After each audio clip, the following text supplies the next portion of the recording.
There's a number on your electric bill right now that has nothing to do with how much power you used. Nothing. You could unplug everything in your house for a month, go stay at a hotel, and you'd still owe it. And most people never even notice it's there. I'm going to show you exactly what this charge is, why it exists, and why some of the biggest power companies in the country have spent years fighting in court just to keep charging it. And by the end of this, you're going to look at your own bill completely differently. Every electric bill in America is actually made of two totally separate things. There's the part you expect, a charge for every kilowatt hour you use. More power, more money. That part makes sense. But then there's a second part, a flat fee that shows up every single month, no matter what.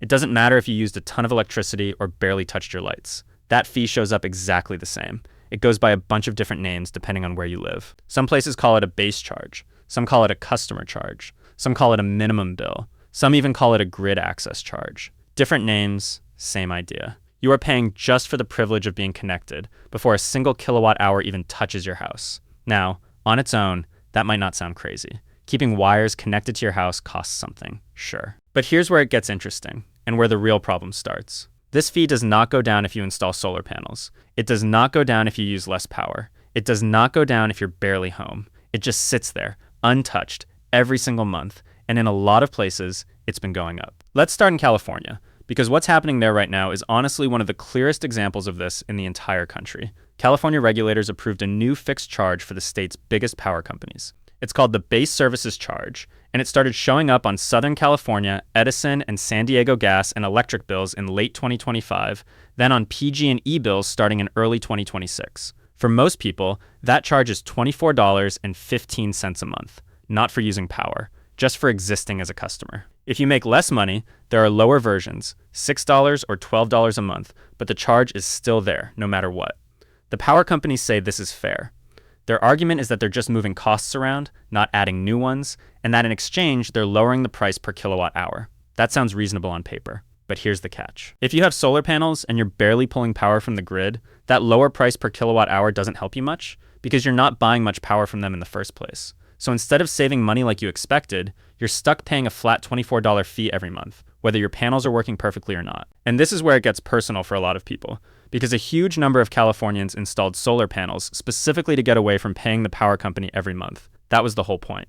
And now there's a new charge that follows them anyway. But the fixed fee is only half of the story. The other half is what happened to the money people get paid for the extra power their solar panels send back to the grid. This is called net metering. And in California, it went through a massive change that the industry now calls NEM 3.0. Before this change, if your panels sent extra power back to the grid, you'd get paid close to 30 cents for every kilowatt hour. After the change, that dropped to somewhere between 5 and 8 cents. That's a cut of about 75%. 3/4 of the value, gone, almost overnight.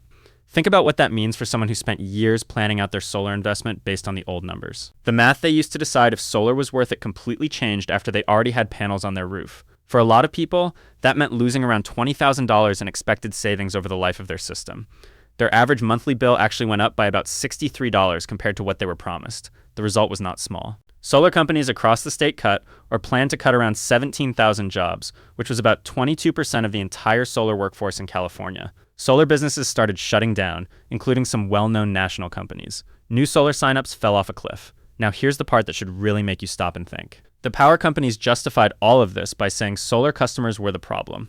They claimed rooftop solar was costing everyone else billions of dollars a year, something they called a cost shift. They put a number on it, $8.5 billion a year in extra costs, supposedly caused by solar customers. That number became the entire justification for slashing solar payments. But when an independent economist actually went back and checked the math properly, accounting for things the power companies conveniently left out, like how much money solar saves everyone by reducing the need for expensive new power lines and equipment, the real number came out completely different. Instead of solar costing everyone else billions of dollars, it was actually saving all ratepayers about $1.5 billion a year. Not costing, saving. The exact opposite of what the power companies claimed in order to justify cutting people's payments by 75%. So why would a power company push a number that's not true? Because if solar customers are seen as freeloaders, it's easy to justify cutting what they get paid. But if solar customers are actually saving everyone money, that argument falls apart completely. This wasn't a small mistake. It was the entire foundation the state used to gut one of its most successful clean energy programs. And this fight in California is still not over. In 2025, the California Supreme Court actually stepped in and said the lower court had used the wrong standard when reviewing this whole net metering decision.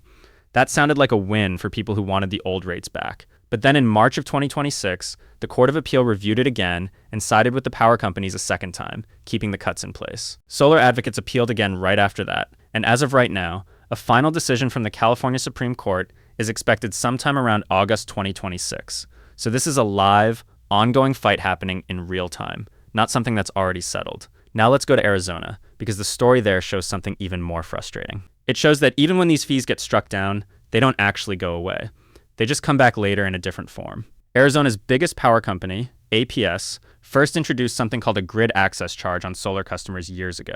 Regulators eventually ordered it removed in 2019 after the company couldn't prove solar customers were actually costing more to serve. In 2021, the fee was officially eliminated completely, saving solar customers about $100 a year. You'd think that would be the end of it. It wasn't. In 2022, the same company introduced a brand new version of basically the same fee. This one got approved in March 2024, adding $2 to $3 extra a month, specifically for having solar panels, hitting somewhere between 165,000 and 200,000 households. Just this past June, in 2026, an Arizona court struck this new version down too, ruling that the whole process violated due process because customers were never properly notified and the power company still never proved solar customers actually cost more money to serve. So that's twice now that the exact same core idea has been introduced, fought, and knocked down. And right now, while all of this is happening, the same power company is already pushing a new proposal to raise the fee to around $6 a month.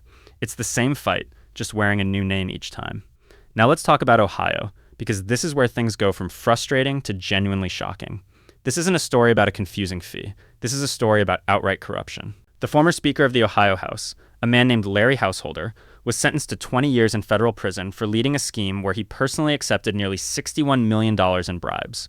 That money came from First Energy, one of the state's major power companies, and it was used to pass a law giving the company a massive taxpayer-funded bailout for their aging power plants. On top of that, a separate $4.3 million payment went to the man who was appointed to chair the state's utility commission right before he took that job, in exchange for favorable treatment. That law stayed partially in place for years, forcing ratepayers to cover the cost of coal plants, including one that wasn't even located in Ohio, at a rate of over $445,000 every single day. That provision wasn't fully repealed until August of 2025, after ratepayers had already paid out more than $500 million total, and it doesn't stop there. Just months ago, in November 2025, regulators found that this same power company had improperly claimed over $100 million in expenses around the exact same time they were secretly funding the bribery scheme. Now they're asking permission to bill customers for those mistakes too, instead of covering it themselves. This is the same basic pattern we've seen everywhere else, just taken to its most extreme version.